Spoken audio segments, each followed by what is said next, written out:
I want to welcome David Carlucci back into the conversation. David, as you await along with us and you watch these live pictures, what, if anything, do you think we should expect to hear from the president as he makes remarks at the GCC summit? Well, as we've heard from the guests on this morning, that everyone is talking about how Donald Trump is a deal maker and really looking towards these economic deals. And we've heard people talk about trade brings peace. But it's just really conflicting when you have the Trump administration leading with this idea that trade brings peace while he's on tour in the Middle East. But with the other hand, he's started a trade war with the rest of the world with his tariffs. This economic chaos and uncertainty is wreaking havoc on the rest of the world. So I'm hopeful that this rhetoric proves true, that Donald Trump does care about leading with that policy of trade. The more we trade, the less we fight. Many diplomatic ambassadors for the United States and other nations have always said that. So it's just a real conflicting policy coming out of the White House.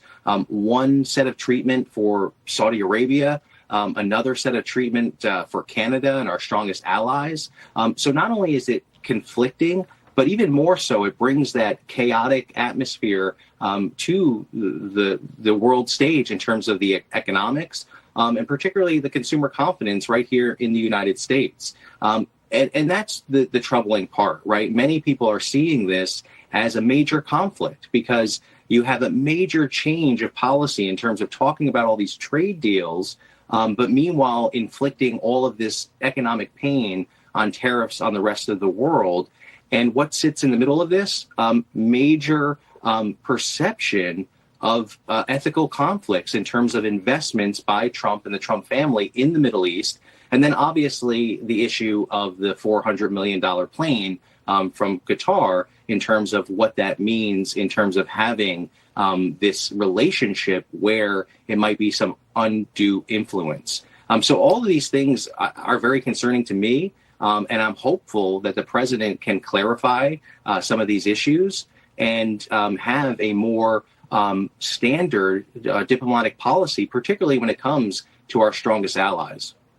I'm looking at live pictures here, David, as we continue to await the president's remarks. I'm certain that as soon as we get a chance, we'll bring you there and hopefully not just hear from him, but also from the leaders in the room as they continue to gather. We'll keep dipping in. And as soon as we see the president, of course, or the crown prince, perhaps we will bring you that and we can all listen in together. I want to welcome Spencer back to our conversation. But before I do, I just wanted to share this. Spencer just got this from the wires. Israeli Prime Minister, beg your pardon, Benjamin Netanyahu actually made a request during his visit to Washington last month that the president not remove sanctions on Syria. That, according to an Israeli official. Two-part question to you, Spencer. Does that surprise you at all? And what are we to make of this, again, idea that the president on occasion will say, listen, we're friends. We're going to have our differences, and I'm going to do what I think is in the best interest, not just of the American people and the American foreign policy, but also for the region.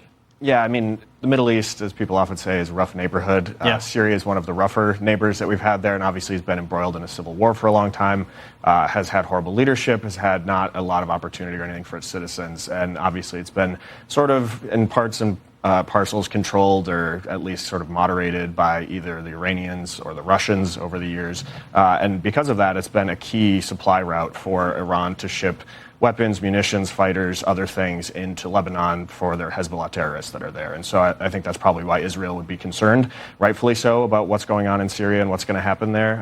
But I do think that this presents itself as an opportunity, again, as Trump was saying, like, let's give them a shot. Let's see if they can rebuild in a meaningful way. Because obviously the way that the United States has, at least sort of in my lifetime, tried to bring peace or bring stability to Middle Eastern countries has not always ended that well, clearly, most notably with the Afghanistan situation.